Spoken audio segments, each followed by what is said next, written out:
a lot of the staff and fans, they talk about that famous cup win in 2004. So for us, staff, players at the club having the opportunity to potentially do that again, I think the boys will go down in the history books. Livingston as being legends, and I'd love for that to happen for the players.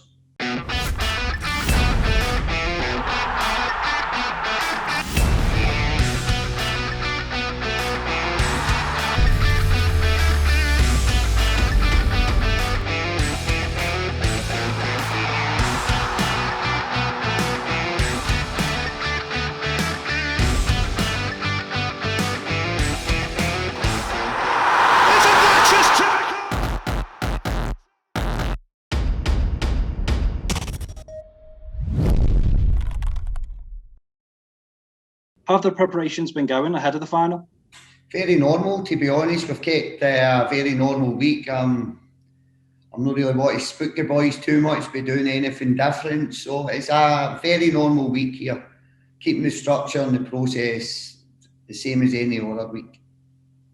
And you had a stunning start to your time with Livingston. You were unbeaten in your first 4 games.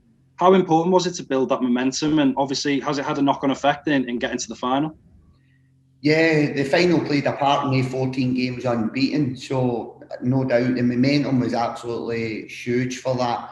The boys went on, and I think within the 14 games we got 10 clean sheets, and I think that itself is a phenomenal start. So it's been very, very important in getting us to the Betfred Cup Final. I think it started in the last 16. The first fixture in the 14 games was against Ayr United, and we won that 4-0, which took us into the quarter-final against Ross County, which we won 2-0, which took us into the semi-final against St Mirren, which we won 1-0. So part of that 14-game unbeaten run, 3 of the clean sheets were in the Betfred state group stages after the group stage, and then we had 3 victories. So it's played a massive part in getting to the cup final.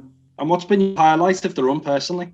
I think my first game in charge against Ayr United was like, we went and I think we were roughly like 3-0 up in 15 minutes, and it was a very easy introduction into management. You could actually enjoy the game. So that will always stay in my memory, that one. But obviously at Hampden in a semi-final, and Wee Robbo comes up with an all-important goal and getting to a cup final. So probably both games have played a massive part.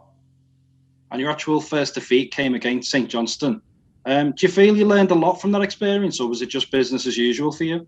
It's business as usual, to be honest. We'd played each other twice before, so this is the 4th time we're going to have played each other. So in Scotland, there's only like 12 teams in the Premier League, so you know each other really well. So you don't really learn that much when you're playing against each other, because the league's so condensed. You know a lot about each other without playing each other.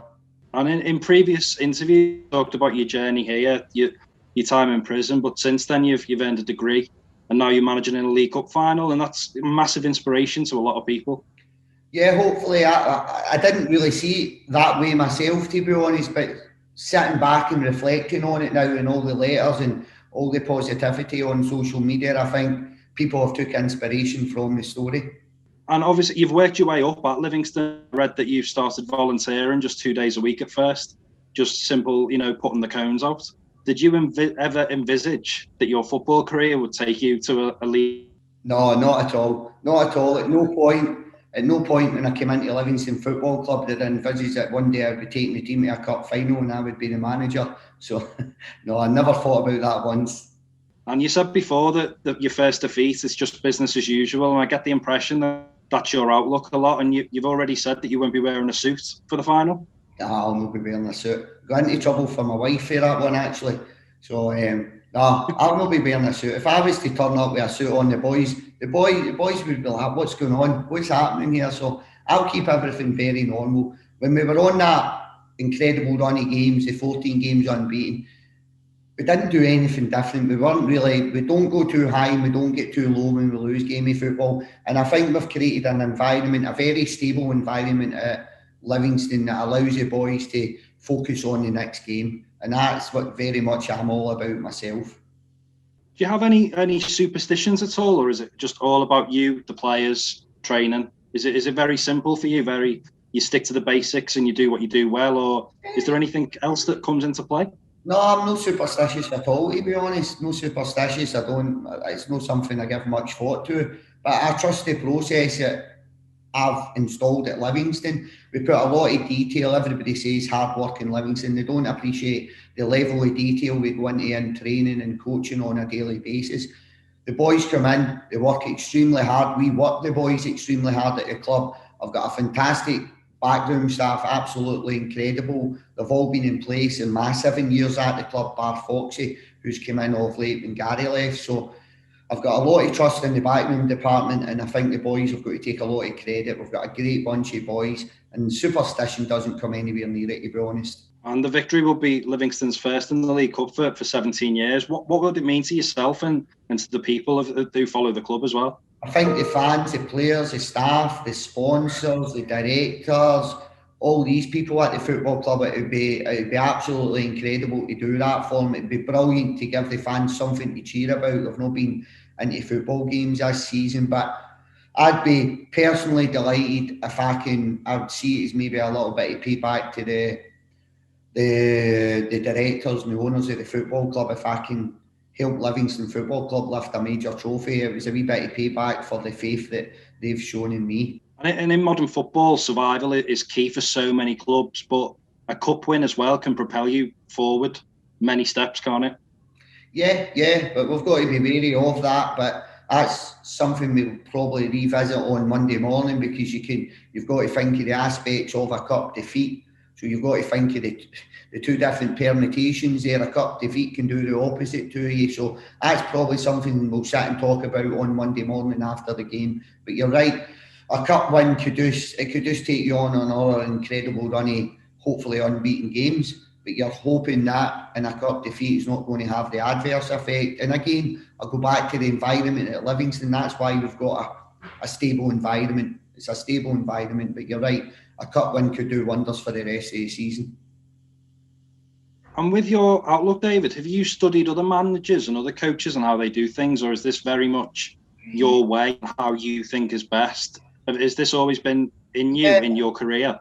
I think from myself, my own philosophy, it develops every year. It's very organic. I've read a few books, Sir Alex Ferguson and stuff, but I don't read that book and go, I want to replicate what I've just read. You obviously, on a day-to-day basis, there's a lot of content on social media now. There's a lot of analysis on Sky Sports, BBC Football. There's a lot of analysis within football now. So as you're evolving on a daily basis, if you are watching football, you are studying football, you're evolving on a daily basis. So I wouldn't say I've looked at any manager and thought, I'm going to do this or I'm going to replicate that. But I do think ultimately you're doing that on a daily basis with the information that you're taking in via social media or Sky Sports or national television. So but I do think it's something that's organic. It's something that you grow and you learn from yourself. Yeah. And just finally, David, the pandemic's been really tough for everyone, and it's a massive shame that the fans won't be there. But if Livingston lift the trophy, what a day that they'll remember for the rest of their lives. Yeah, well, ever since I've been at the club, and I've been at the club since 2014, a lot of the staff and fans, they talk about that famous cup win in 2004. So for us, staff, players at the club having the opportunity to potentially do that again, I think the boys will go down in the history books. Livingston has been legends, and I'd love for that to happen for the players.